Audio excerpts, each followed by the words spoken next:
Aucun citoyen aujourd'hui ne se sent en sécurité dans le pays, alors que nous parlons de développement, nous voulons attirer des investisseurs, mais que nous ne pouvons pas assurer la sécurité des populations sur le territoire guinéen. Comment voulez-vous attirer encore plus d'investisseurs si le minimum de sécurité n'est pas garanti?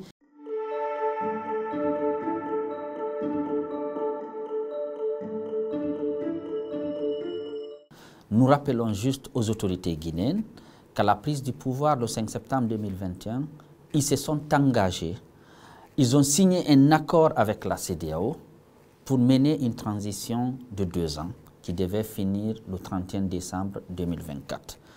Donc nous appelons les autorités à respecter leur engagement. Ce sont eux qui se sont librement engagés avec la CEDEAO, avec la communauté internationale. Fin 2024, on nous a présenté un avant-projet de la Constitution, chose qu'on aurait pu faire évidemment bien avant.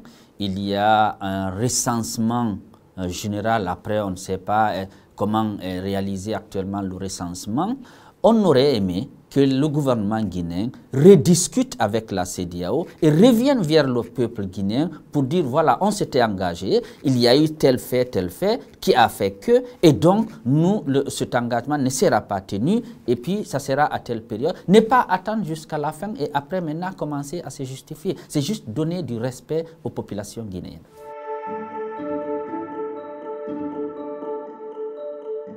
On pensait vraiment avoir passé cette étape qu'on n'aurait plus jamais parlé de disparition forcée dans notre pays.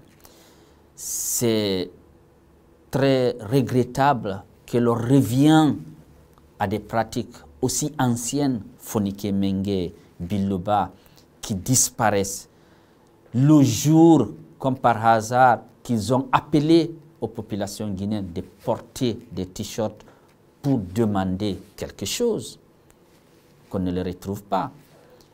Et que seulement quelques jours après, 2 ou 3 jours après que monsieur le procureur vienne devant le peuple de Guinée pour dire qu'ils ne sont au courant de rien, qu'il annonce l'ouverture d'une enquête, très bien, chose que nous avons saluée.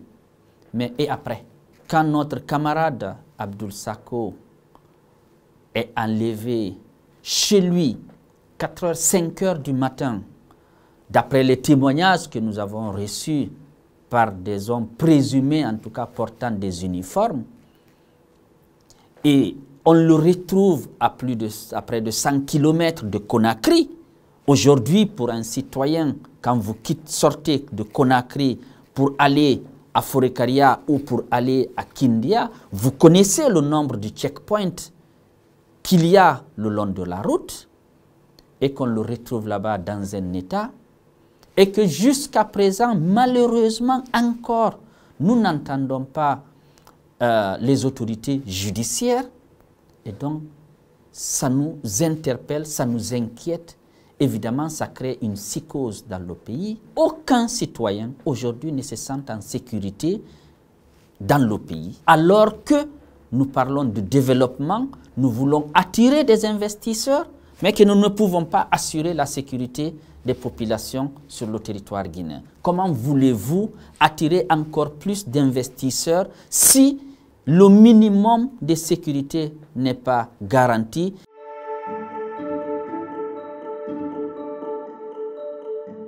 Nous constatons, comme tout le monde, qu'il y a ce 2 poids, 2 mesures, qu'il y a des manifestations, parce que quel que soit le nom qu'on attribue, ça reste quand même des réunions, donc des manifestations, des mouvements de soutien.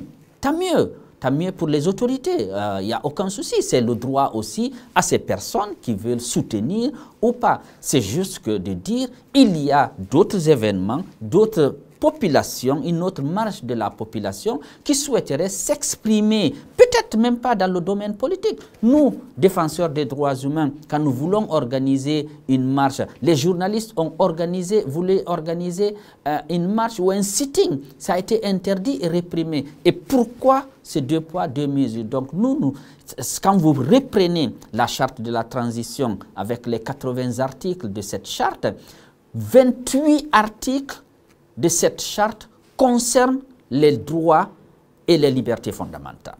Donc, plus du tiers de la charte parle sur ces droits. Et cette charte, ce sont eux-mêmes qui l'ont rédigée, qui l'ont adoptée. À aucun moment, la population guinéenne, on a demandé l'avis de la population guinéenne. Et donc, ce sur quoi ils ont travaillé, ils se sont engagés, nous appelons juste les autorités guinéennes à le respecter et à mettre en œuvre la charte de la transition. C'est aussi simple. Aucun Guinéen n'aurait cru qu'en 2024-2025, on allait être aussi inquiet avec des restrictions comme en 2018 quand il y a eu ce fameux, on a commencé à parler de ce 3e mandat du professeur Alpha Condé. La répression qu'il y a eu, les arrestations qu'il y a eu au temps du professeur, le nombre de morts, on n'aurait pas cru qu'après le coup d'État de 2021, qu'on allait encore enregistrer. Surtout que le général s'était engagé à ce qu'il n'y ait plus de morts. Et malheureusement, 2021, 2022, 2024, nous avons compté encore dénombrer une 50aine de cas de morts lors des manifestations. Mais ce que nous avons vécu entre 2023 et 2024, pour nous défenseurs, c'est comme si on a encore franchi une autre étape.